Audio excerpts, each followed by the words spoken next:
Today, I want to address the news that the World Surf League has officially made the rule that male-bodied individuals known as transgender athletes can officially compete in the women's division. The World Surf League says they are following the Olympic guidelines. While I address this issue, I want to be clear that I strive to have love for all of mankind, regardless of any differences. But this concerns me as a professional athlete that has been competing in the World Surf League events for the past 15 plus years, and I feel that I must speak up and stand up for those in position that may feel that they cannot say something about this. I think many of the girls currently on tour are not in support with this new rule, and they fear being ostracized if they speak up. So here I go. Questions I have that I want to consider with you. How is this rule playing out in other sports like swimming, running, MMA? Have any of the current surfers in the World Surf League been asked what their thoughts and opinions are on this new rule before it was passed or announced? Should there be a conversation with the 17 women and all of the men on tour prior to a rule change such as this? Is a hormone level an honest and accurate depiction that someone indeed is a male or female? Is it as simple as this? Who is pushing for this huge change? Does this better the sport of surfing? Is this better for the women in surfing? If so, how?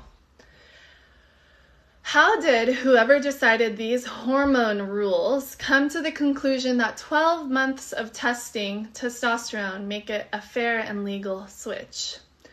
Why is the WSL's statement about trans women competing with women, and yet there's no mention of converted women competing with men?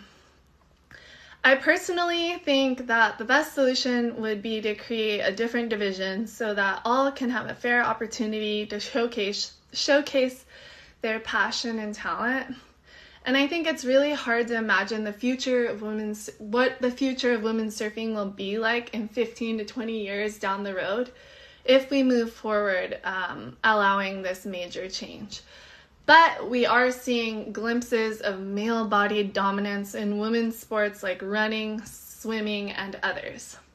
My hope is that if I ever have a daughter who is competing in surfing or any sport, and also for all the aspiring young generation of women, to have a bright and promising opportunity in her ambition to be the best of the best woman in her sport.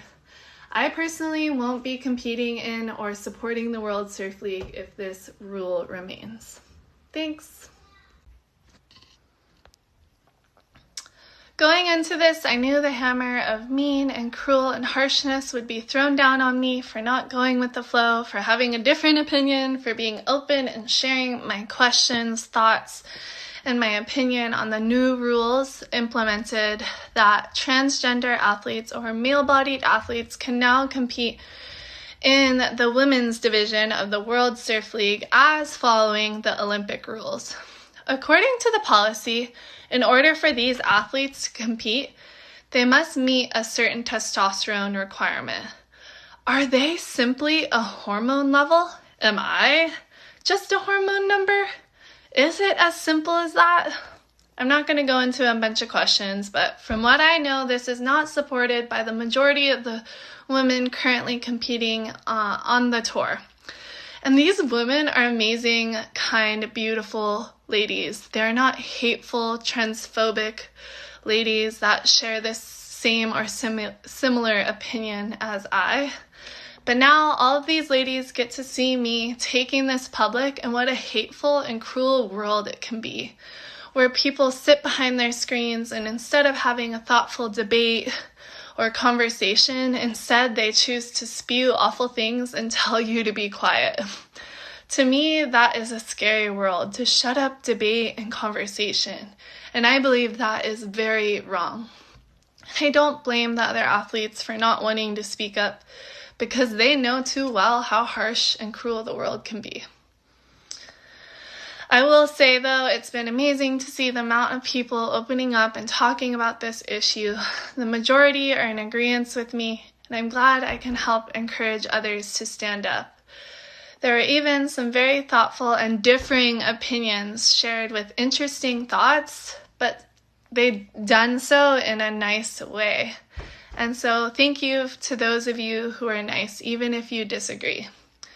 If there's one thing I've learned over the last few years, it's that I don't and I won't live in an anger at the world and the people I share it with. I won't hate because I don't see things the way others may. And I will continually aim to have grace, forgiveness, and love and honesty, no matter how cruel and harsh the world may be. So, lots of love, everyone.